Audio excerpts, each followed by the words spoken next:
1776 by David McCullough. Presentation by Ashley McNaughton. 1776 revolves around the Commander-in-Chief of the Army, George Washington, and his leadership.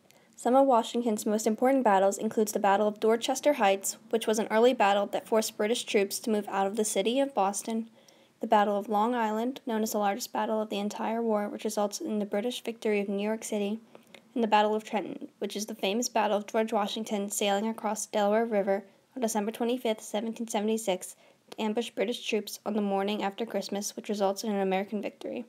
Other important details of the book include attention given to King George III, General Howe, Henry Knox, and Nathanael Greene.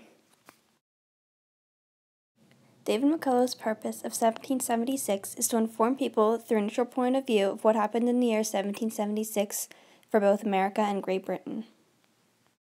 Spirits were higher than they had been before. The soldier's life, many decided, had much to be said for it after all.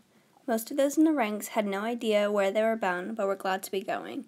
Page 112. After the Battle of Dorchester Heights, the American soldiers were in high spirits. They were feeling ready and confident with themselves that they could challenge the British again and win. This relates to the purpose because it shows how the Americans were affected by a victory over the British. Effectiveness. I think this quote is very effective and shows how much has changed for the American soldiers because of a victory.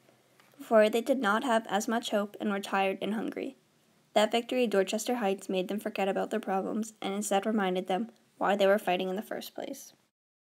Morale in the British ranks had never been higher. After the miseries of the winter in Boston and months of bleak isolation at Halifax, then more wearisome weeks at sea, Staten Island, in summer, seemed a paradise. The British troops were tired and cold after a long winter on boats outside of Boston and Halifax. They were still upset about their defeat at Dorchester Heights against the rebels.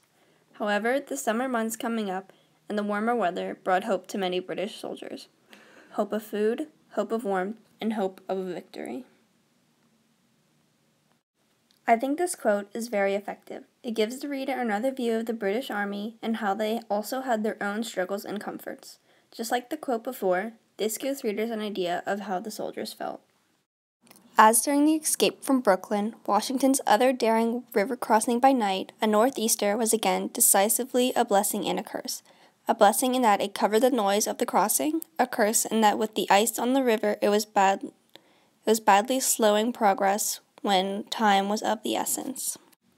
The rebel troops were on their way to Trenton to catch the British troops by surprise. Washington was no stranger to crossing on rivers as seen by him escaping Brooklyn during the Battle of Long Island.